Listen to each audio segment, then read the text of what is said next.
अच्छा, उस पेशेंट में क्या सिम्पटम्स होंगे? जब भी अगर किसी पेशेंट की डाइट और एक्सरसाइज़ बिल्कुल सही है और उसका जो है वो वज़न कम होता होता जा रहा है, जो कि एक खतरनाक जो है ना वो एक साइन हो जाती है, सिम्पटम हो जाती है पेशेंट में कि अनएक्सप्लेन्ड वेट लॉस। तो उसमें और स्पेशली जब वो पेशेंट जो है ना वो 50 ईयर का से ज़्यादा हो। लेकिन बच्चों में भी ये वेट लॉस जो है ना ये एक बहुत ही इम्पोर्टेंट सिम्पटम है कैंसर का। फिर बहुत ज़्यादा थकन होती है, extremely tired, nausea and vomiting होगी, सर में दर्द, हेडेक्स होंगे और फिर लम्प्स स्पेशली जो नेक में या फिर अंडर आर्म्स आर्म्स की जगह पे कुछ लम्प्स भी जो है ना फ़ील होते हैं पेशेंट को, तो ये भी एक साइन एंड सिम्पटम है। फिर आते हैं मोस्ट इम्पोर्टेंट पॉइंट यानी प्रिवेंशन की तरफ, जिसकी वजह से मैंने ये लेसन आपके लिए किया कि इस कैंसर से बचाव, इस कैंसर की बीमारी को आने से पहले ही ये सारी चीज़ें की जाएँ, प्रिवेंटिव मेजर्स, और उसमें सबसे बढ़िया है मेंटेन हेल्दी वेट। और वो कैसे होगा? ईट हेल्दी डाइट और इंक्रीज फिजिकल एक्टिविटी। आजकल जो है वो ना बच्चे जो है ना वो घर के काम करने के आदी हैं, ना फीमेल्स अपने घरों के काम करने के आदी हैं। उनको ये पता ही नहीं है कि ये कितनी ज़बरदस्त एक्सरसाइज़ है।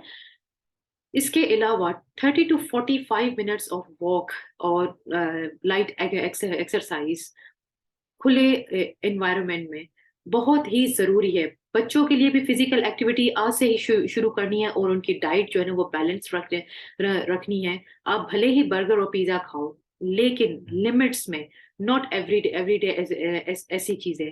महीने में 1 बार या 2 बार, उससे ज़्यादा नहीं। अगर ये वेट मेंटेन होगा तो पिछली स्लाइड में आपने देखा कि 13 टाइप्स ऑफ कैंसर्स जो कि ओबेसिटी की वजह से हो रही हैं, उससे बचाव बिल्कुल मुमकिन है।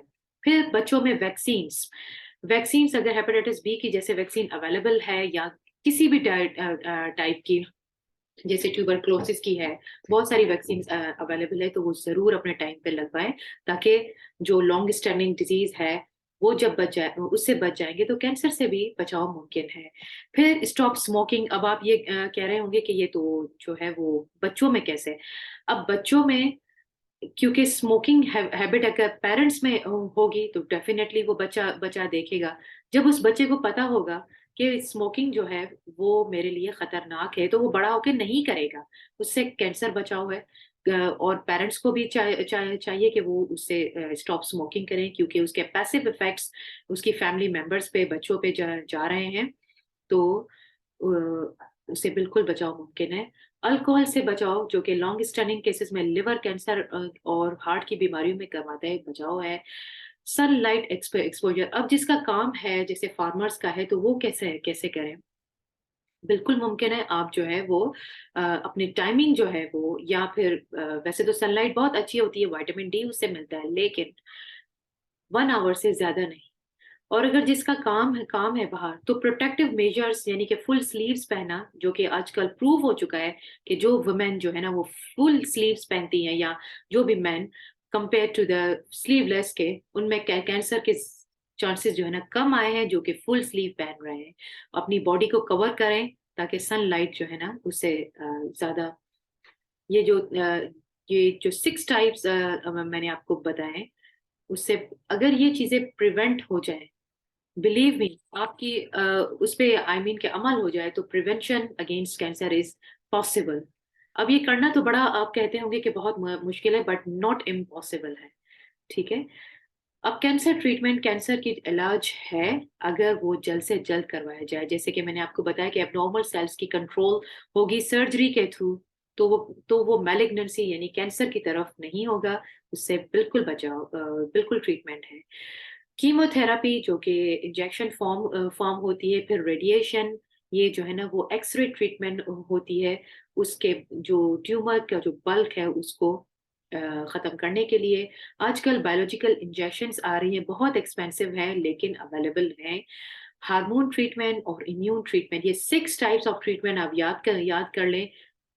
आपको गूगल पे भी जाके अगर किसी फैमिली मेंबर को है तो आप डॉक्टर से पूछ सकते हैं कि गूगल पे ये चीज़ लिखी हुई है कि बायोलॉजिकल इंजेक्शन होती है, हार्मोन ट्रीटमेंट है, according to the type of cancer ये ट्रीटमेंट अवेलेबल है, जो कि इंजेक्शन फॉर्म्स में होती हैं। फिर बहुत इम्पोर्टेंट चीज़ है अर्ली डिटेक्शन ऑफ कैंसर। इसीलिए यहाँ पे इस कंट्रीज़ में जो हमारे पास है, और आई होप कि पाकिस्तान में भी जो पेशेंट्स कंसर्न होते हैं अपनी हेल्थ के, वो अपना रेगुलर चेकअप जरूर करवाते हैं, specially when you cross 40 years. उसमें जो है ना स्क्रीनिंग बहुत जरूरी है।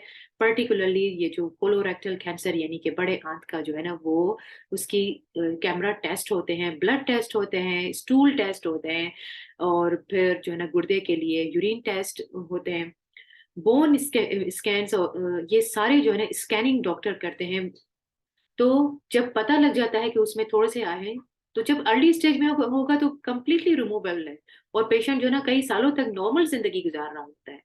तो इसका मतलब है कि अर्ली डिटेक्शन ऑफ कैंसर अपने घर में, घर वालों को अवेयरनेस दीजिए। आप खुद भी उससे अवेयर हो चुके हो आज कि कैंसर का बचाव भी है, उसका इलाज भी है। I hope कि you like the lessons today. If you have any questions, मेरा email है यहाँ पे, आप जो है ना मुझे कर सकते हो। If you feel difficulty in any topic, फिर मैं आपको अपना मोबाइल नंबर देके हम उस पर कर सकते हैं इंशाल्लाह। And thank you very much for attending and listening. Thank you very much, Om.